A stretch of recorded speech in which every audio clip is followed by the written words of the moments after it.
రెడ్డి గారు నిజంగా అంటే వైసీపీ ఆత్మరక్షణలో పడిందా? మీరు ప్రజల రక్షణ ఉంది, ప్రజల జనం మా వైపే అని చెప్తున్నారు. ఓకే, అంతవరకు కరెక్ట్గా బాగానే ఉంది. కానీ నిజంగా సమస్యలు తీసుకొస్తామని చెప్తున్నారు. మీరు కూడా వెళ్తున్నాము, నేను కూడా చేపట్టాను, 2000 తిరిగారు, మొత్తం అంతా కంప్లీట్ నేను కూడా తిరుగుతూనే ఉన్నాను చెప్తున్నారు.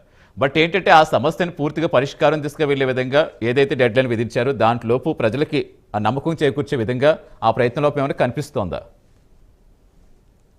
మాకు మీడియా కోఆర్డినేటర్ శ్రీహరి గారు ఉన్నారు. మేము ఏదో డిస్కషన్ జరిగినప్పుడు మస్తానరావు గారి గురించి చెప్పినారు. శ్రీహరి గారు మస్తానరావు గారు చాలా మంచివారు. ఎందుకు ఈ మధ్య మారిపోయినాడు, బాగా మన దగ్గరగా ఉండేవాడు, నాకు బాగా దగ్గరగా ఉన్నాడు. ఎందుకు ఈ మధ్య మారిపోయి అక్కడ సపోర్ట్ చేసుకుంటూ తిరుగుతున్నాడు. సరే, అతను మోహన్ రెడ్డి గారు మీరు మళ్ళీ అలాగా చెప్తాను, క్వశ్చన్ మళ్ళీ మాట్లాడదాం, నేను ఆన్సర్ చెబుతా.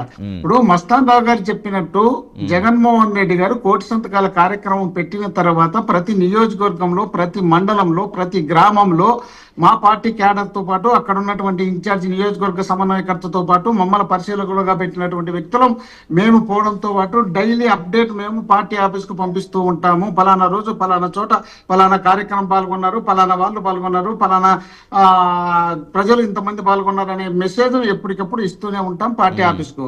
అక్కడ మా గ్రామాలకు వెళ్ళినప్పుడు, గ్రామాల్లో మీటింగ్ పెట్టినప్పుడు, రచ్చబండ పెట్టినప్పుడు ఆ రచ్చబండలో మొత్తం సమస్యలన్నీ మేమే ఒక కోటి సంతకాలకు సంబంధించింది కాదు, 17 మెడికల్ కాలేజీలు జగన్మోహన్ రెడ్డి గారు చరిత్రలో ఏ నాయకుడు దాని విధంగా ఆంధ్రప్రదేశ్ కు తెస్తే వీటిని దాదాపు 5,000 సీట్లు వస్తాయి. 5,000 సీట్లు వచ్చే పేద బడుగు బలహీన వర్గాలు మెడికల్ కాలేజీలు చదువుతారు. ఇలాంటివి అన్ని గవర్నమెంట్ కి చేస్తే ₹1 2 కోట్లు కట్టాల్సిన పరిస్థితి వచ్చింది. ఇదంతా వస్తే ఈ విధమైనటువంటి ఇబ్బందులు ఉంటే పేదవాడు చదువుకోలేడు.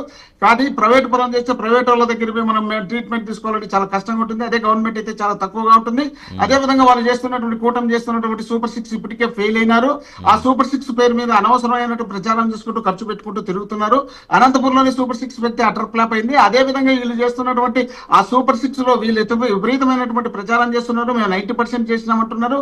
దాంట్లో 50% కూడా చేయలేదు. వాళ్ళు చెప్పినటువంటి గ్యాసులు ఇప్పటికి 6 గ్యాస్ సిలిండర్లు ఇవ్వాల్సింది, ఇప్పటికి ఇచ్చిన 2 సిలిండర్లే. 20,000 ఇస్తామని రైతు భరోసా కేంద్రాలు మేము ఇచ్చినటువంటి రైతు దానికి సంబంధించినటువంటి 20,000 3,000 8,000 9,000 10,000 ఇచ్చిన తప్ప 20,000 ఏ ఒక్క చోట ఇచ్చిన సందర్భం లేదు. పెన్షన్ సంబంధించి 4,000 అన్నారు. 4,000లో 2 లక్షల పెన్షన్లు వికలాంగులు పెన్షన్ తీసేచ్చే ఆ వికలాంగులు వచ్చి ధర్నాలు చేసినారు. వికలాంగులకు మేము కూడా సపోర్ట్ గా తిరిగినటువంటి సందర్భం అనేక ప్రాంతాల్లో రాష్ట్రంలో ఉన్నదన్న విషయాన్ని మేము గుర్తు చేసుకుంటూ అదే దాన్ని తిరగడంతో పాటు అదేవిధంగా వీళ్ళు చేస్తున్నటువంటి దౌర్జన్యాలు, అన్యాయాలు, అక్రమాలు వీళ్ళన్నిటిపైన ప్రజల్లో వివరిస్తూ మేము వెళుతున్నామన్న విషయాన్ని తెలుసుకోకుండా మనం ఏదో అడిగిపోయి ఇచ్చినారు, జగన్మోహన్ రెడ్డి గారు పోలేదంటే ఎట్లవుతుంది? ఇప్పుడు జగన్మోహన్ రెడ్డి గారు డేట్ ఇచ్చింది నిజమే, డేట్ మారింది నిజమే. డేట్ ఎందుకు మారింది?